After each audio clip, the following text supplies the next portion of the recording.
নমস্কার বন্ধুরা, কেমন আছো? নতুন একটা ব্লগে সবাইকে স্বাগত। আশা করি সবাই খুব ভালো আছো, সুস্থ আছো, স্বাভাবিক আছো। আর আজকে ঘুম থেকে উঠতেই আমার খুব ভালো লাগে এখানে। কেন বলো তো? আমার প্রিয় মানুষদের ছবি এখানে আছে, তাদের মুখটি দেখে আমি উঠি। এদের মধ্যে অনেকেই হয়তো নেই আমার কাছে, দুজন, আর আবার বাকিরা আমার চারপাশেই আছে। এই যে প্রথমে আমার ঠাকুমা, যিনি আমাকে 3 বছর আগে চলে গেছে। তোমার দাদা, আমার গোটা পরিবার এখানে আছে। আর লাস্টে আছে আমার দাদু, যিনিও আমাকে ছেড়ে চলে গেছে। দেখো, এখানে সকালটা অনেক আগেই শুরু হয়েছে, আমার অনেক আগে। তারা সব কাজ করছে। এদের প্রত্যেকের মুখটি দেখে আজকের সকালটি শুরু করছি। যদিও আজকের সকালটি আমার কাছে খুব কষ্টের, এই বাড়িটা ছেড়ে আমাকে চলে যাওয়ার দিন। তাই একটুখানি সকাল সকাল ব্যাগগুলো গুছিয়ে নিচ্ছি। দেখো কেমন করে আছে জামা কাপড়গুলো। যেটুকু নিয়ে যাব, বাকিগুলো রেখে যাব। তাহলে খুব শীঘ্রই আসবো। দুটো একটা জিনিস আমার নিয়ে যাওয়ার আছে, তাই পিউরির দোকানে এসে কিছু কিনে আমি বাড়ি চলে এসেছি। জেঠুমা নিজের কাজ করছে। আজ সকালটা একটু মেঘলা মেঘলা।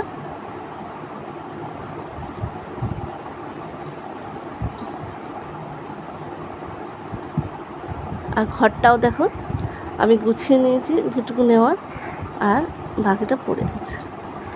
ঘরটাও আজকে থেকে ফাঁকা হয়ে যাবে। মা আবার একা হয়ে যাবে, গল্প করার সঙ্গে থাকবে না মায়ের। যদিও ফোন আছে, এখনকার বর্তমান যুগে ফোনে কথা হয়, তবুও প্রয়োজন থাকতো না। আগেকার দিনের চেয়ে এখনকার দিনেতে অনেক সুবিধা। ফোন থাকা মানে কানের পাশে মেয়ে সবসময় থাকা। দেখছো, ওষুধটা খাওয়াও হয়নি থাইরয়েডের, আর ওষুধটা ভরাও হয়নি। তাড়াতাড়ি খেয়ে ভরে নিই। দেখো, আমি আজকে লোকাল ট্রেনে শ্বশুরবাড়ি যাচ্ছি। অনেক দিন পর ট্রেনে চেপে বেশ ভালোই লাগছে।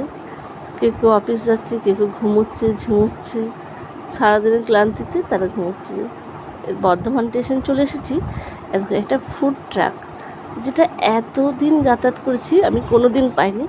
হয়তো এবারে আমি 1 বছর পর এই ট্রেনে এলাম।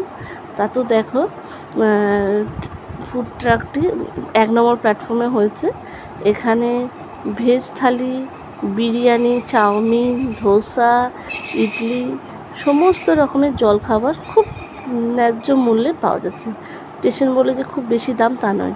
প্রথমেই তোমার পছন্দ মতো আইসক্রিম, আর এদিকে আছে পাশে আছে তোমার কোল্ড ড্রিঙ্কস।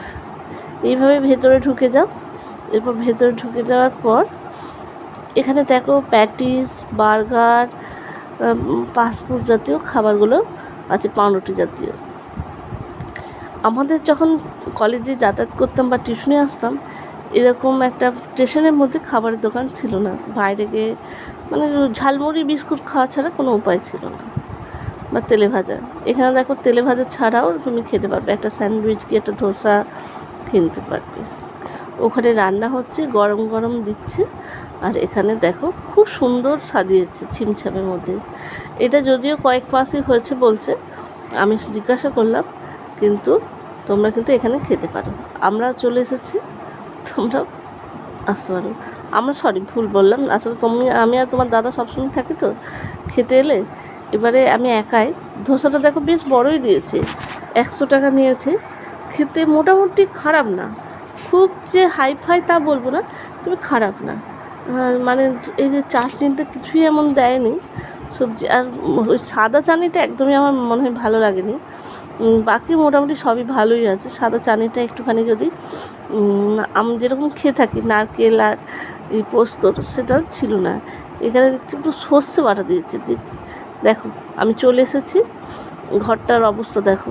এবার আবার একটা নতুন জীবন শুরু।